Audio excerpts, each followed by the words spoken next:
ए company में क्या है, ए कंपनी में एक्चुअली एक रिक्वेस्ट ऐसा है, आइटम जो जाता है वो item without using sales return, validate in sales return invoice, जो अभी आपको आइटम रिटर्न आता है वो वैलिडेशन विदाउट यूज करके उस सेम इनवॉइस में रिटर्न एंट्री करके दिखाना है। अब समझो कि कोई एक आइटम 2 पीस बाहर गया, उसमें एक यूज हुआ, एक वापस आए, तो पार्टी को वो क्या है, सेल्स रिटर्न इनवॉइस डालने का प्रोसीजर नहीं है, डायरेक्ट वही इनवॉइस में रिटर्न करके इन्वर्ट करने का, स्टॉक तो ऑटोमेटिकली राइज हो जाता है और वैसे ही इनवॉइस में भी क्वांटिटी माइनस होना है। यही ऐसे ही पूछा है, एक रिक्वेस्ट मुझे आया है, वो रिक्वेस्ट के लिए मैंने अब करके दिखा रहा हूँ। उसका सीक्वल कोडिंग आप आसानी से सीख सकते हैं, ये बहुत आसान है प्रोसेस। यह क्या हुआ है, एक कंडीशन यूज किया है मैंने, इफ IIF। इफ कंडीशन क्या है, normally all programming language it happens to come in all programming languages, so whenever you use if then you have to use end if because they are logical conditions, that's a logical condition. So whenever you use if then you have to use end if, but in SQL query क्या होता है, so what happens in SQL query is instead of using if we will use IIF.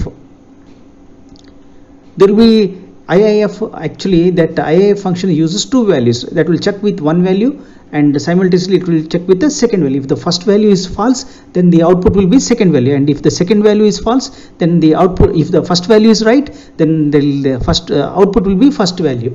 If first value is false then the output will be second value. यहाँ क्या है, voucher type 9 नहीं बनता है या वोचर टाइप 3 नहीं बनता है, क्योंकि sales return in the same sales invoice, अभी आपको मटेरियल जो वापस देता है ना, वही इनवॉइस में हम रिटर्न मटेरियल एंट्री करके थोड़ा अलग टाइप में सीक्वल क्वेरी लिख के आसानी से प्रिंट कर सकते हैं इसका। इसमें मैं पहली बार इधर दिखा रहा हूं IIF फंक्शन। बहुत सारे लोगों को सीक्वल क्वेरी आता है, इसमें कुछ बहुत बड़ा बात नहीं है। अब मैं क्या कर देता हूं, या मुझे क्या है, मैं अभी आइटम जो लिस्ट है मैं अभी एक्सेल शीट से इंपोर्ट कर देता हूं। यहां मेरा एक आइटम लिस्ट ने मेरा दोस्त ने बेच चुका है। अब देखिए यह क्या है, यह लिस्ट बेच चुका है। अब आइटम नेम इंपोर्ट करने का लिस्ट में ए में है, I am selecting A field A. Now for alias B it will be B, column number B, and for print name it will be C, and for group it will be D, main unit. Now instead of searching all that, whatever that is available for me, depending upon that I am going to fix my Excel field value here. J, you can take random, doesn't matter. इसके बाद आता है main unit. Main unit तो जी में आ गया, so main unit is I have assigned G, column Excel field G, then sales price is K, sales price is at K, column K, Excel field value के,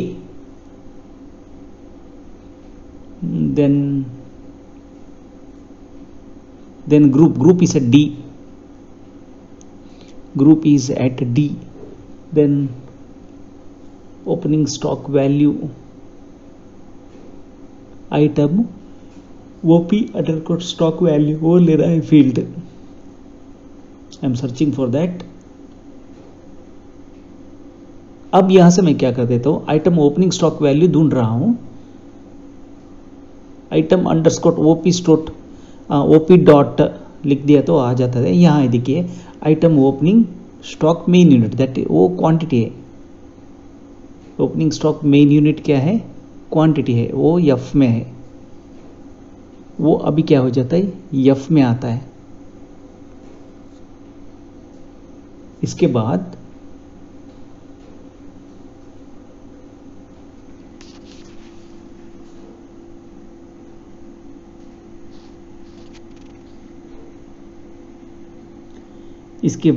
अभी opening stock amount ई में आ गया। इतना आने के बाद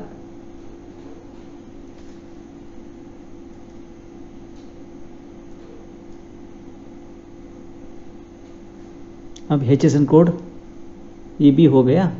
अब मैं क्या कर देता हूँ, फर्स्ट मेरा डेस्कटॉप में था, डेस्कटॉप ही ले लिया। अब वो row value 2, starting row 2, ending row 17, starting row second and ending row 17। अब मैं क्या कर देता हूँ, इंपोर्ट करने के लिए शुरू कर देता हूँ। अब फाइल तो ओपन हो रहा है एक्सेल पे। अब एक्सेल से बिजी को अंदर आ रहा है। अभी ऑलरेडी 50, 58, 70, 75, 80, 90, 100% हो गया। अभी 16 रिकॉर्ड्स तो अंदर आ गया। यहाँ क्या है, यहाँ GST परसेंटेज तो नहीं लिखा है। अब पहले बार हम यहाँ आए, स्टॉक तो आ गया, आइटम लिस्ट आ गया, ग्रुप आ गया, सभी आ चुका है except tax category. But that I have not configured that, so that configuration नहीं किया ना, इसलिए you are not seeing that. No randomly I am going to select something. देखिए यहाँ देखिए टैक्स कैटेगरी नन है। Say, see now everything first I am assigning every item 18% category. How do I do it? I'll use bulk updation facility, and from the bulk updation I'm going to select tax category. Tax category for all items I have assigned, and I have assigned all item to 18%. अब क्या हो जाता है, automatically everything would be set to GST 18%. Now again I'll come back here, and for particularly glass beading something like that, there's a group. Gear lever rubber something, I think, yes, gear lever rubber, that I'm going to assign to 5%, GST 5%. अब क्या हुआ, gear lever rubber एक group में जो 18% था, 18% से हटा के 5% को ला लिया। अब लिस्ट में खोल देता हूँ, खोलने के बाद यहाँ तो GST परसेंटेज नहीं आता है। अब सेलेक्ट फील्ड ऐड कर देता हूँ, tax category name, tax on MRP, ये नहीं चलने वाला है।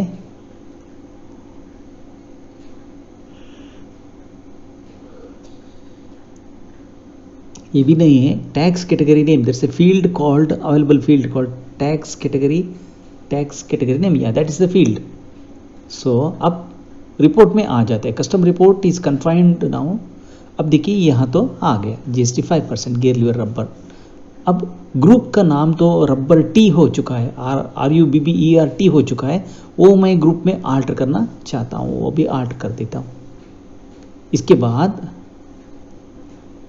वो तो गियर लीवर रबर टी हो गया। ग्रुप में आता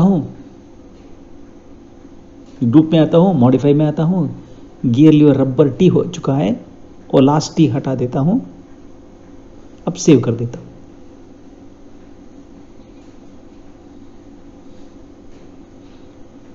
अब एक नया इनवॉइस डालता हूं।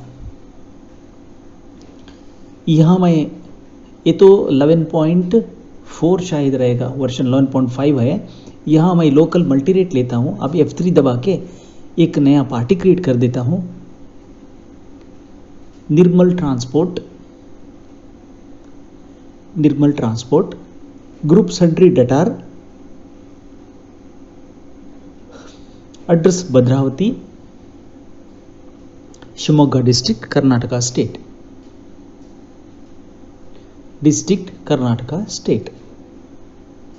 यह अनरजिस्टर्ड पार्टी है।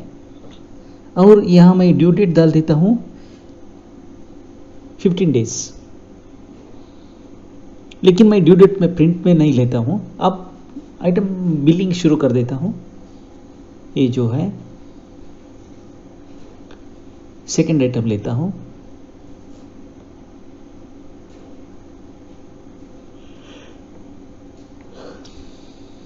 अब तो इनवॉइस तो हो रहा है।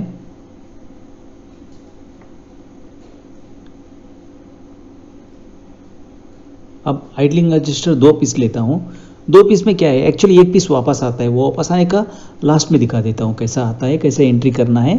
किंग पिन रिपेयर किट एक सेट। अब इसके बाद 7th आइटम आता है,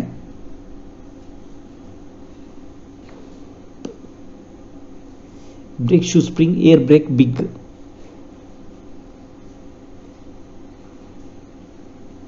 कोई item name, you need not bother about the accuracy of the item name. And accuracy of the rate का एक्यूरेसी और आइटम नेम का एक्यूरेसी के बारे में आप कुछ फिक्र करने का जरूरत नहीं है. This are dummy items that whatever he has given me the same is fed here. It is to show that this normal procedure is happening something in your shop like this.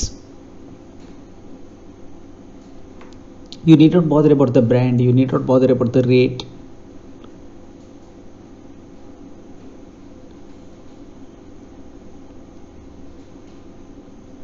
कोई item 1 piece रहता है, कोई item 2 piece रहता है, कोई item 5 piece रहता है. हर दुकान में ऐसे ही चलता है बिजनेस. अब इनवॉइस तो हो रहा है. अब देखिए pinion oil seal spacer collar type, ये एक्चुअली एक व्हीकल को एक ही आता है. ऑफ टेक तो एक ही रहता है, लेकिन you have here they have taken 2 because कभी कभी व्हीकल बाहर रास्ते पे ट्रबल आ जाते हैं ना. Whenever the vehicle breaks down on somewhere, so in the middle of the road, then what happens is they will take sometimes when crucial items they will take 2 because they cannot come back again and again, so that they will take 2. So one they are going to give it back. So at that when making the invoice we will make it for 2 pieces. अब मैं क्या कर देता हूँ, see in order to save the space I will come back here. Sales invoice में यहाँ क्या कर देता हूँ, या ऑटो राउंड ऑफ को एनेबल कर देता हूँ. अब सेव किया. सेव करने के बाद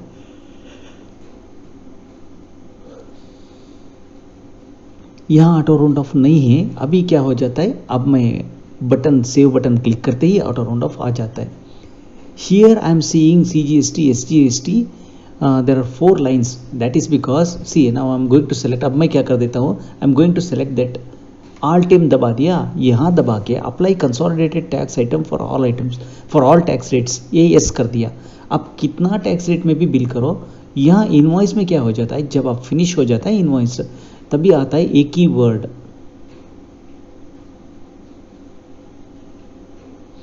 सिर्फ सारा CGST कितना टाइप्स भी रहने दो, वो एक ही बन जाता है CGST. बाद में SGST कितना भी आइटम्स देखिए, यहाँ देखिए ये नॉर्मल हमारा स्पेस खाता है. ये देखने के लिए अच्छा दिखता है but it will take lot of space. So to avoid that now let us go back. Invoice तो अच्छा दिखता है लेकिन कोई बात नहीं.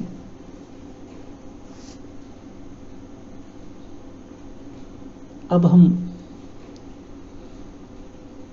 दोबारा अप्लाई टैक्स F4 बटन दबाते ही कंसोलिडेटेड टैक्स अमाउंट आ जाता है.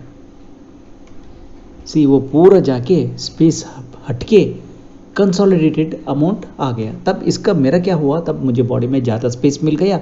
अब मैं ज़्यादा इनवॉइस बिलिंग कर सकता हूँ. अब देखिए फर्स्ट 3286 हो चुका है. 2 आइटम 2 पीस जा चुका है. वो पर व्हीकल को एक ही पीस आता है. अब मैं रिटर्न यहाँ पे आता हूँ. यहाँ पे आके अब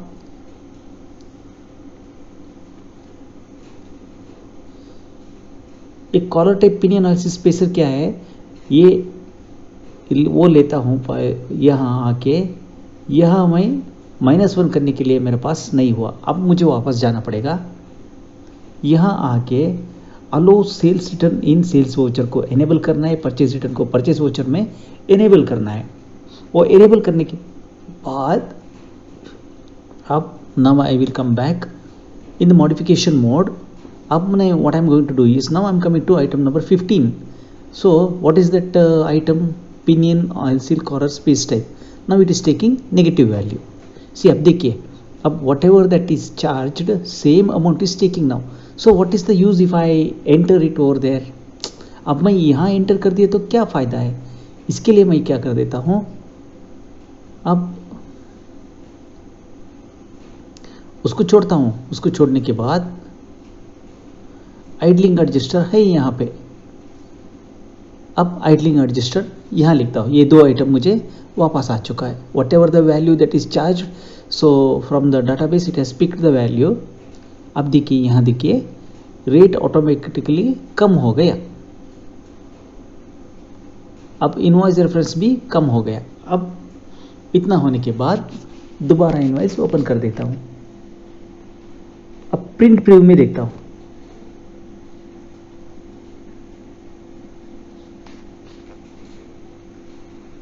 ये मुझे अच्छा नहीं लगता है। यहाँ लास्ट में आ चुका है, क्वांटिटी माइनस क्वांटिटी आ चुका है, but it is not, I am not satisfied with this, I am not satisfied with this. अभी हम लोग कस्टमाइज करना है हमारा मेथड।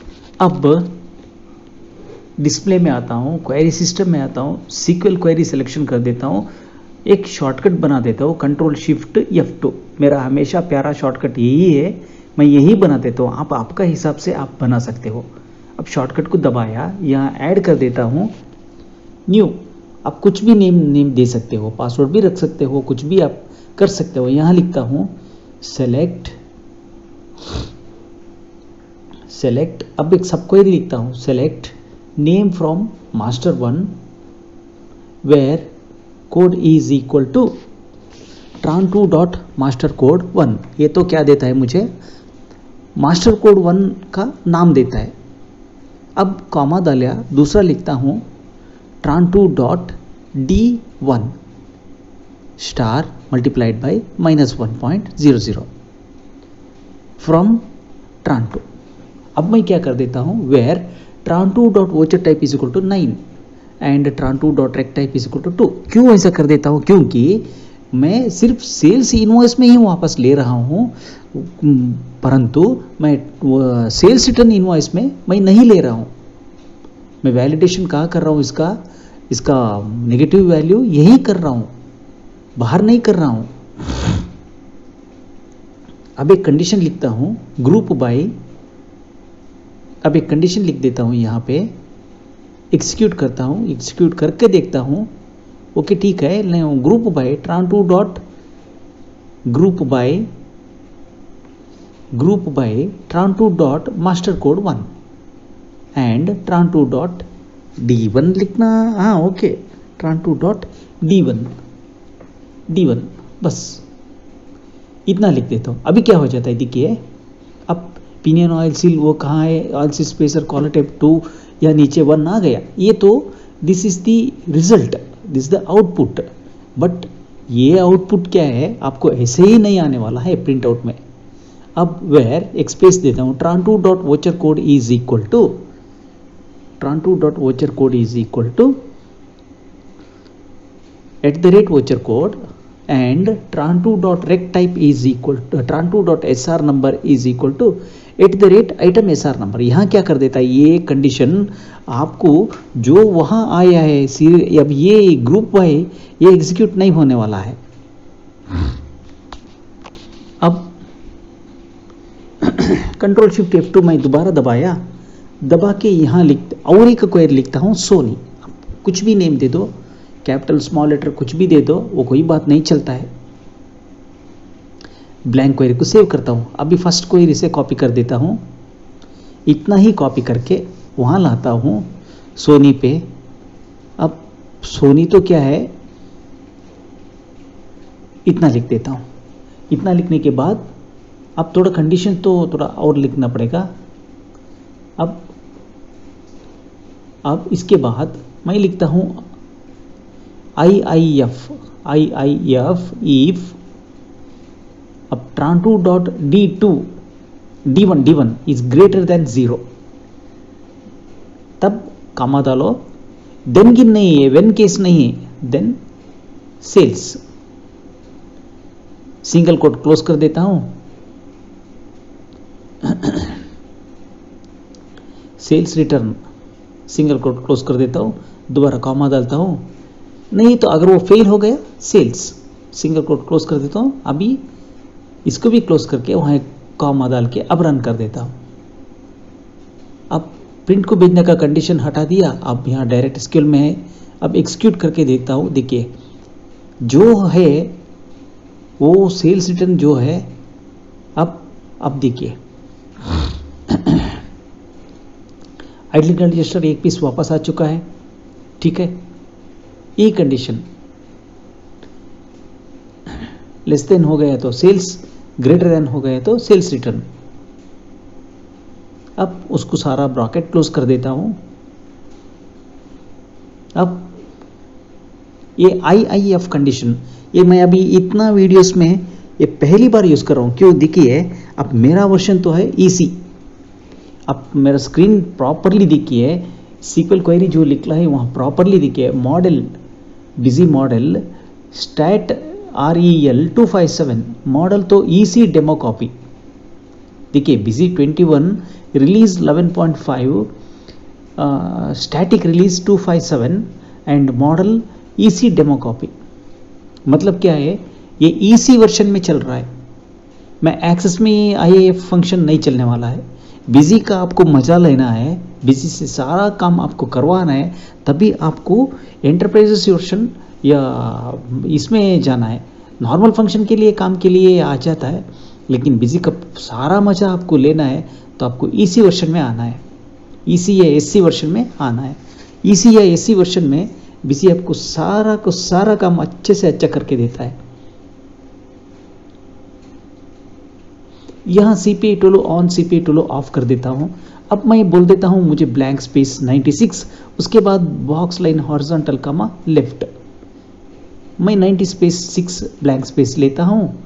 इसके बाद BLH कमा L का मतलब क्या है, 96 कैरेक्टर स्पेस का एक लंबा लाइन वो ये काट के आ जाता है। It is equal in to writing BLH comma F, नहीं तो BLH कमा 86 कमा ये ऐसा भी लिख सकता है CL, ये आपका स्किल का ऊपर डिपेंड होता है।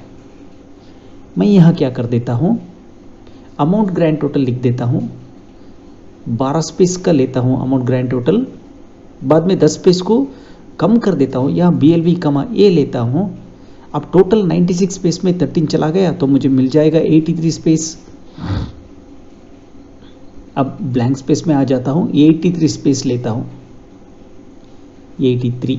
अब दोबारा सेकेंड लाइन कॉपी कर लेता हूँ, सेकेंड लाइन कॉपी करने लेके अब मुझे तो 83 तरफ तो वही रहेगा। 83 के बाद में वो BLV कमा थर्ड लाइन में BLV कमा ये से एंड तरफ हटा देता हूँ, वहाँ लिखता हूँ बॉक्स लाइन हॉरिजॉन्टल कमा R, BLH कमा R। तब क्या हो जाता है, बॉक्स लाइन एक राइट साइड लाइन आ जाता है। वहाँ लेता हूँ मैं 12 स्पेस का, तो लो बाद में BLV कमा A लिखता हूँ, वो एक वर्टिकल लाइन के लिए BLV कमा A लिखता हूँ, उसको कॉपी कर देता हूँ इतना लिखने के बाद।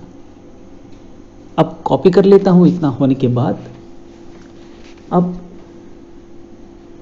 वहाँ तो डालता हूँ मैं SR नंबर, वहाँ भी लिखता हूँ BLV कमा A, बाद में ब्लैंक स्पेस लिखता हूँ 79, आई थिंक 79 शायद रहेगा।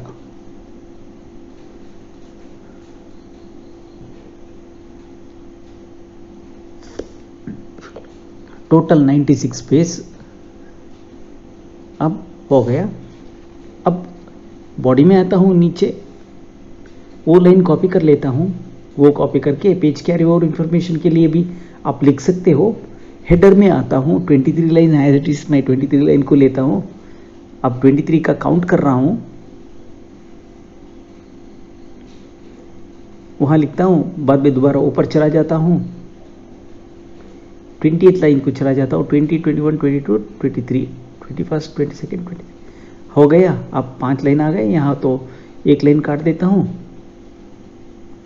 अब फुटर में आता हूँ, फुटर में आके यहाँ भी वो लाइन कॉपी कर लेता हूँ, हॉरिजॉन्टल लाइन का कंडीशन कॉपी कर लिया। अब इनवॉइस पे आता हूँ, प्रिंट कंडीशन देख के अलाइनमेंट चेक कर लेता हूँ। पहला बार मैं अलाइनमेंट चेक कर रहा हूँ। अब अलाइनमेंट टेस्ट करने में आता है, देखिए यहाँ से सब कुछ ठीक से ठीक आ चुका है। वो तो वाटरमार्क डाल चुका है, वो वाटरमार्क आसानी से काट सकते हो, कुछ बड़ा बात नहीं है। अब एक स्पेस हेडर में नीचे लेना है,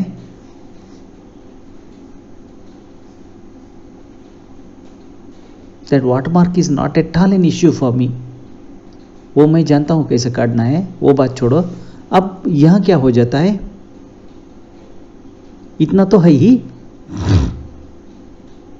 इनवॉइस डिजाइन में आता हूं, बॉडी डिजाइन में, यहां आता हूं बॉडी में, यह एक सीक्वल क्वेरी लिखता हूं।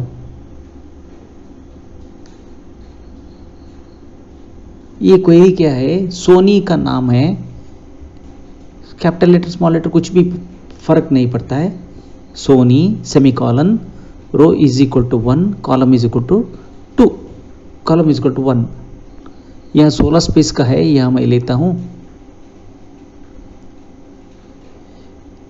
38।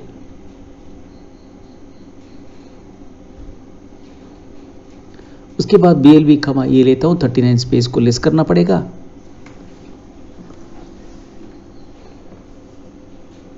वो हटा दिया। अब मैंने आइटम नेम को लेता हूँ यहाँ पे,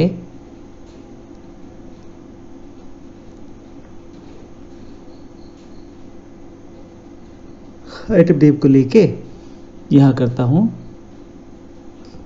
30 स्पेस हैशटैग L1 30। अब BLB कमा ये कॉपी लिया है, यहाँ भी BLB कमा ये कर देता हूँ, तब 31 स्पेस को अभी लेस करना पड़ेगा। 31 स्पेस को लेस करने के बाद 48 मिल जाएगा। हो गया। अब सेव कर देता हूँ।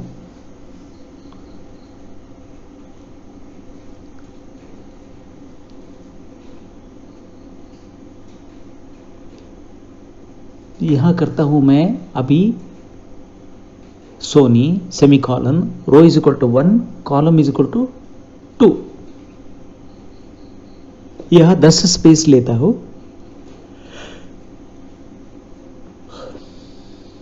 BLB का मैं ये कॉपी कर देता हूं ब्लैंक स्पेस में लेस करके। अब आता हूं यहां पे 37 सेव कर देता हूं।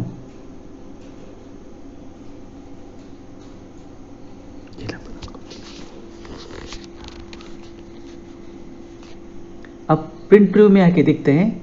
देखिए अब आ गया सेल्स RET, सेल्स को सेल्स आ गया, जो रिटर्न दे दिया सेल RETURN बोल के आ गया। ओके ठीक है। इसके बाद अब हमारा अलाइनमेंट सब कुछ देखना पड़ेगा। यहां क्या कर देता हूं 10 के लिए 12 कर देता हूं अभी तुरंत। इसके लिए एक वक्त के लिए अभी तुरंत कर देता हूं 12 कर दिया। यहां तो 2 स्पेस कम कर दिया। अब फिर भी अलाइनमेंट के लिए मैं अभी ये भी मैं समझता हूं ये परफेक्शन नहीं है।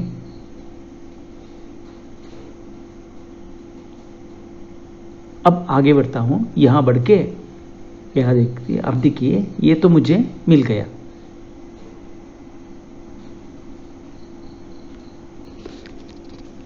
अब आगे बढ़ते हैं। यहां आता हूं मैं, यह क्या कर देता हूं, ये 2 आइटम मुझे पता है ये आइटम रिटर्न आया है, इसको F9 दबा के हटा देता हूं। अब यहां क्या कर देता हूं 11 के ऊपर माउस पॉइंटर लिख देता हूं और राइट क्लिक कर देता हूं इंसर्ट रो। ये ऊपर चला गया। अभी वही लगता हूं वहां, वो तो थोड़ा गलती हो गया। अब सीरियल नंबर 11 में आता हूं, इन दोनों को 15 16 को F9 दबा के हटा देता हूं। हो गया।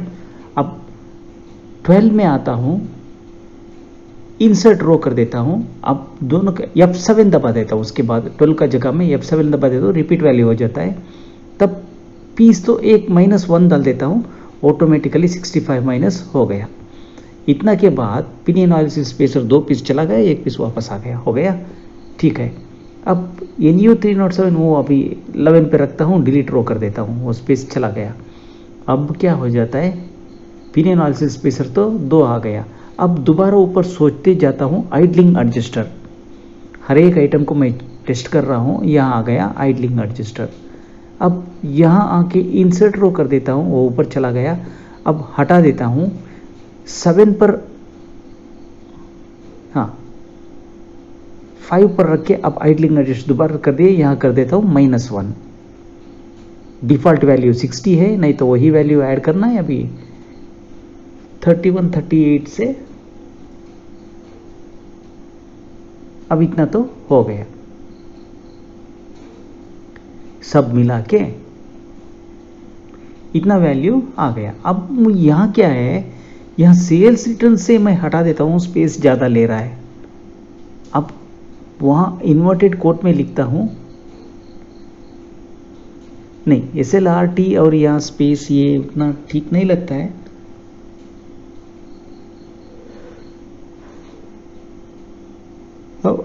सोच रहा हूँ रिटर्न यूज करेंगे। अब प्रिंट प्रीव्यू में आके देखता हूँ, ये ज़्यादा फर्क तो नहीं आने वाला है, ऑटोमेटिकली कैपिटल लेटर्स में आ जाता है, इसको लोअर केस में आप कन्वर्ट कर सकते हो। अब देखिए SLRT के लिए बहुत कुछ डिफरेंस तो नहीं लगता है, यहाँ तो मुझे ठीक से नहीं लगता है। इसके लिए मैं क्या कर देता हूँ, मैं मेरा क्वेरी लॉजिक में थोड़ा चेंज कर देता हूँ, SLRT का जगह में रिटर्न बोल के कर देता हूँ। आप मेटीरियल तो देते हो तब वो वापस आ जाता है, तो फर्क तो कुछ आना है। रिटर्न तो 6 वर्ड्स का कैरेक्टर हो गया, यहाँ सेल्स 5 का है, वो कुछ प्रॉब्लम नहीं है। फिर भी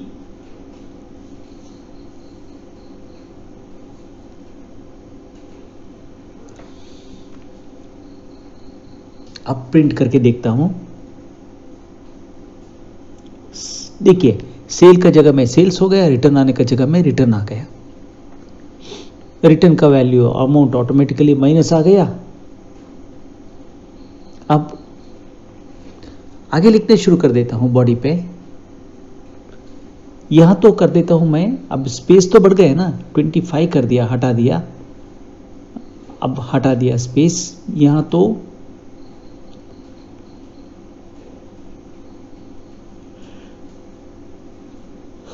क्वांटिटी के लिए 6 कर दिया, ब्लैंक स्पेस के लिए 46 कर दिया।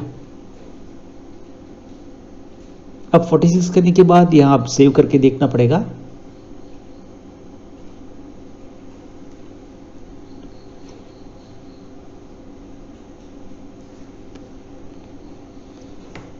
अब यहां यूज कर देता हूं एक word called HSN code, 10 character देता हूं, उसके बाद BLV का मैं ये डाल देता हूं, हो गया। अब होने के बाद यहाँ ब्लैक स्पेस को कम करके 35 करना पड़ेगा, 35 करता हूं, अब सेव कर देता हूं।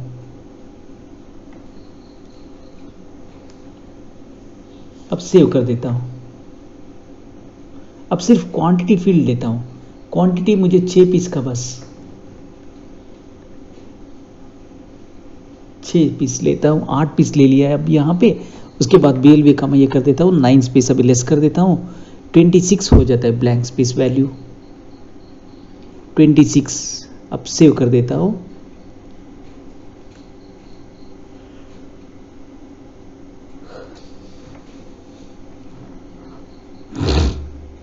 प्राइस को 10 कर देता हूं, अब 11, यहां तो होता है ब्लैंक स्पेस 15।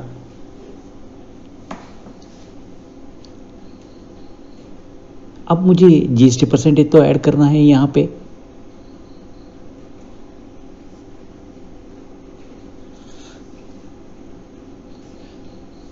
आठ देता हूं, तब बच जाता है ब्लैंक स्पेस 9, 6 ब्लैंक स्पेस बच जाता है। अब ब्लैंक स्पेस तो बचता है 6।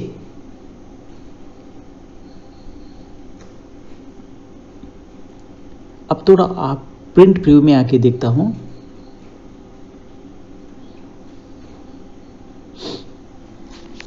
इतना तो आ गया। नेगेटिव क्वांटिटी वहां एक ही जगह पे आ गया। इतना आने के बाद सेल्स, रिटर्न,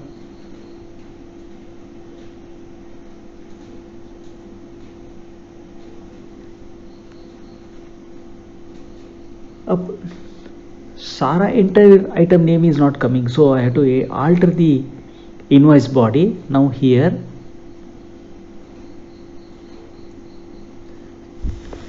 यहां कम कर देता हूं, कम करने के बाद क्या कर देता हूं, यहां ब्लैंक स्पेस को बढ़ा के यहां ऐड कर देता हूं amount before tax, amount before tax.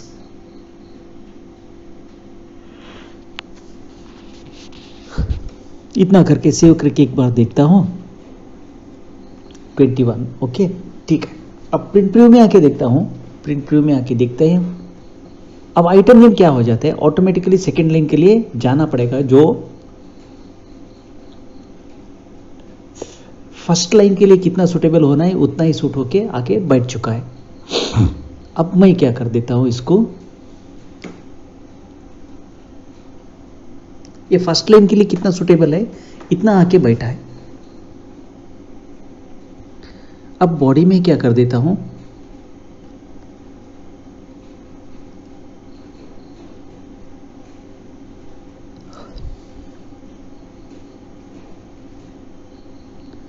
Body में आता हूं, पी टाइप कर देता हूं यहां पे। पी टाइप करने के बाद प्रिंट इफ एनी वो लेता हूं, उसके बाद CP8 ले ऑन लेता हूं, CP8 ऑफ कर देता हूं। अब ब्लैंक स्पेस तो लेना है मुझे 4 पीस।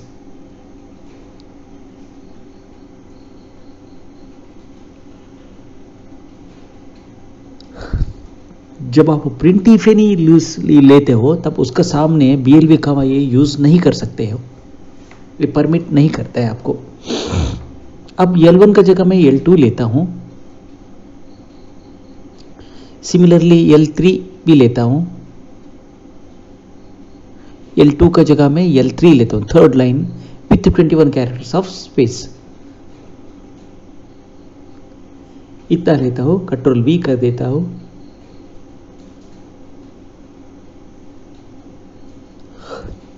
अब सेव कर देता हूं। नहीं, सेव करने के लिए थोड़ा तो स्पेस चेकिंग करना पड़ेगा।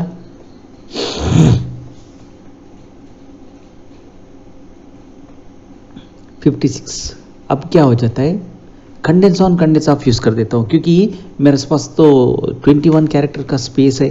वो 21 कैरेक्टर का स्पेस को फोर्स जो है CP8 में उसको 6 बन जाता है। अब 21 कैरेक्टर है, 21 इंटू 1.7 डिवाइडेड बाय 1.2 कर दिया तो तब हमें क्या हो जाता है,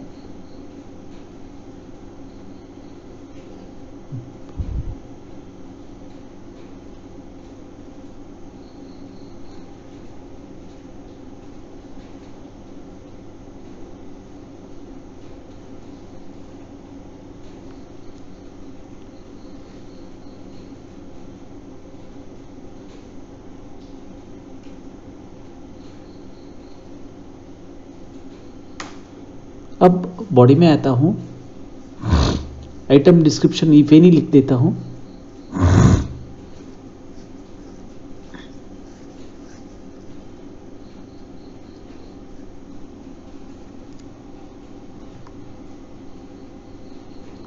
डिस्क्रिप्शन 1 का जगह मैं डिस्क्रिप्शन 2 लेता हूं। प्रिंट इफ एनी लिखने के बाद डिस्क्रिप्शन इफ एनी थर्ड को लेता हूं, बाद में फोर्थ को लेके छोड़ देता हूं, वहां को क्लोज कर देता हूं। उसके बाद हम प्रिंट प्रीव्यू में आके देखते हैं। डिस्क्रिप्शन 4 ले लिया, अब स्पेस क्लोज कर दिया। अब प्रिंट प्रीव्यू में आके देखते हैं। Still if I am not satisfied, अगर मुझे ये सेटिस्फैक्शन नहीं हुआ, दोबारा मैं डिजाइन में, आप देखिए डिजाइन सेटिस्फैक्शन नहीं है, क्योंकि स्पेस फर्स्ट लाइन में जो कवर करना था वो सेकेंड लाइन को आ रहा है। ये सिंपली क्या है, ये स्पेस ज्यादा खा लेता है। सो ये डिजाइन अच्छा नहीं है।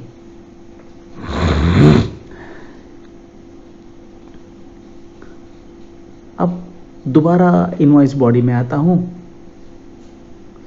बॉडी में आके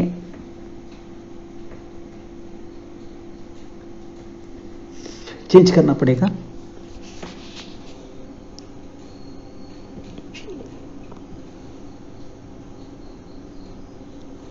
अब प्रिंट प्रीव्यू में आके देखता हूं।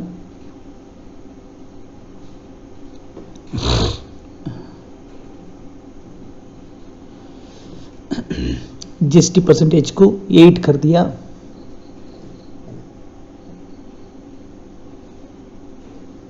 अमाउंट बिफोर टैक्स को हटा दिया। हटाने के बाद यहां क्या हो गया, यहां कर देता हूं 36। L2 को भी कर देता हूं 36, L3 को भी कर देता हूं, थर्ड लाइन को भी इट कैन होस्ट 36 कैरेक्टर्स, ऐसे मैं चेंज कर देता हूं।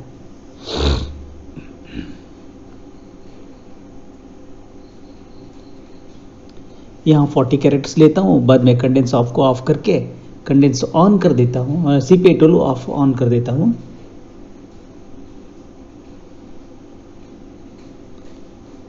बाकी डिज़ाइनिंग प्रोसेस मैं आपको इन डेप्थ यहाँ नहीं दिखा देता हूँ, क्योंकि मेरा पुराना वीडियोस में मैंने सारा प्रोसेस तो दिखा चुका है। और ये इनवॉइस बहुत सिंपल कर रहा हूँ, क्योंकि मैं कस्टमाइज्ड टैक्स समरी यहाँ पे यूज़ नहीं कर रहा हूँ।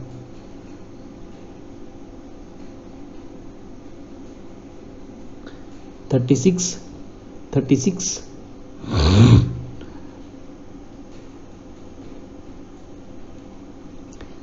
पेज ले लिया। अब इतना होने के बाद CPI टूल ऑन कर देता हूँ। जो कंडेंस ऑफ ले लिया था, कंडेंस ऑन लिया था ना, उसको हटा के अब सारा को सारा सिस्टम CPI टूल में आ जाएगा। पेस्ट, यहाँ आ जाता है पेस्ट, यहाँ आ जाता है पेस्ट। पेस्ट होने के बाद अब सेव कर देता हूँ। सेव करने के बाद अब हम यहाँ आके देखते हैं प्रिंट व्यू। इसके बाद मैं नॉर्मली इनवॉइस फिनिश कर देता हूँ। अब देखिए सब कुछ ठीक ठाक एक लाइन में आ गया। अभी जो बाकी का काम है इनवॉइस डिजाइनिंग, वो मैं यहाँ नहीं दिखा देता हूँ।